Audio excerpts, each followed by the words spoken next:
Hello, Leo Rising. This is Mandy Ray of Ecstatic Astrology here for your December forecast. Albeit a little late, been a little under the weather. Lots of family being under the weather, and you know how all that goes, plus all the other stuff. So please forgive me for my delay. I'm really excited though for this new moon for you because it is in Sagittarius. Sagittarius is a really nice place for you. So the new moon was the 12th. This is Friday, December 15th that I'm recording this. The new moon was in Sagittarius, your fifth house of creativity, courage, purpose, romance, children. This is a very fertile new moon for you where you're thinking of all the things you want to do and what your purpose is in life, et cetera, et cetera. The only caveat is this: the new moon is square to Neptune and Pisces. Pisces is your eighth house of empowerment, shared resources, sexuality, contracts, can bring up fear, can bring up this, what am I doing kind of feeling.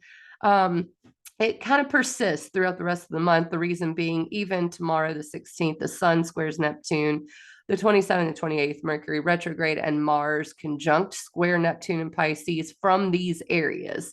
So these are going to come up over and over as we have things square to this Pisces area from your fifth house area. So this is basically, what do I want out of life? Who belongs in my life? Is it worth the investment? This creative urge, this need for courage in the face of fear also comes up with the fifth house and the eighth house. So those themes will come up for the rest of the month. But I mean, I don't think it's the worst themes because I mean, you are in a creative period for this month. Okay. Now, the next thing I want to go over is Mercury retrograde, which started on the 13th.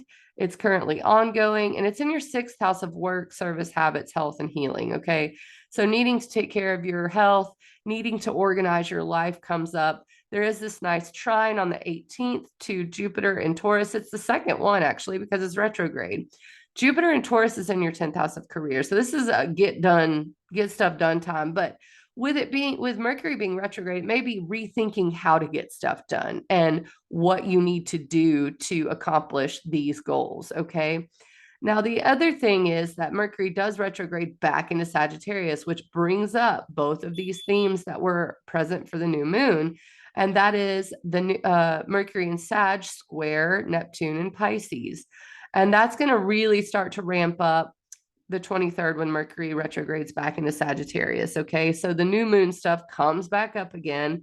And there is another question, another having to be courageous in the face of fear, having to decide if it's worth the investment, if what your purpose is making you, and there's some disempowerment because you're really trying to go after your purpose, things of that nature come up for pretty much the 27th and 28th, but in a way from the 23rd on until Mercury moves back into Capricorn. So the other thing happening, full moon in Cancer, okay, that's going to be your 12th house. And this is an interesting place to have this full moon because the full moon is kind of a lucky full moon. It's in your 12th house of retreat, self-reflection, transcendence, release. Maybe you're able to release a little fear around this time, or you're just dealing with meditating through it, right? So you have it trine to Saturn and Pisces, okay, which is the eighth house of empowerment, shared resources, sexuality, contracts, and it's also sextile Jupiter and Taurus, which is your 10th house of ambition, career, public image. Not to mention the sun is in your sixth house of work, service, habits, health, and healing. All of these circles are working together. All of these areas for this full moon in Cancer supported, really nice, loving it, seems super good. And then, of course, the day after and during, we have Mercury retrograde with Mars in your fifth house square Pisces. So that will be ongoing, but I think this full moon helps us deal with it.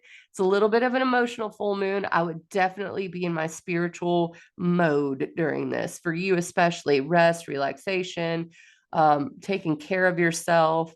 But at the same time, you're going to have this nagging, annoying thing about needing to get stuff done, needing to make investments in yourself and making sure you're empowered in these situations. But you could also have some gifts coming in. Remember, the trine to the eighth house is other people's money. So let's hope for that. Maybe someone gives you a big chunk of change to spend on that creative purpose, right? The 29th, Venus moves into Sagittarius. Uh-oh, it disappeared. Your fifth house of creativity, courage, purpose, romance, and children.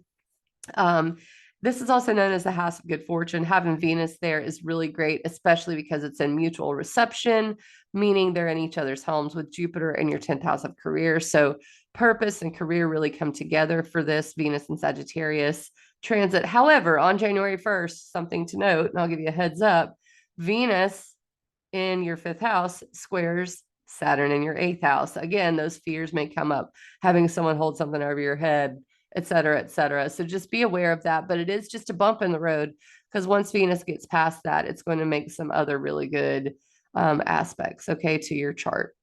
Especially since Leo risings are fire rising and Venus is really doing some good work there. Not only that, but more good news. Jupiter goes direct in your 10th house of career on December 30th. Yay for that. And then, January 1st, we have Mercury going direct in Capricorn. That could be a heightened time of feeling stress because Venus is going to be square Saturn. Mercury going direct either way is square Neptune. So just be aware that the turn of the year does look a little like maybe a little hairy, but don't forget that gift of the full moon, whether you know it or not, is there. All right. Okay, guys, I will catch you on the flip side for the January 2024 outlook. I hope that you have a wonderful holiday and I will see you then.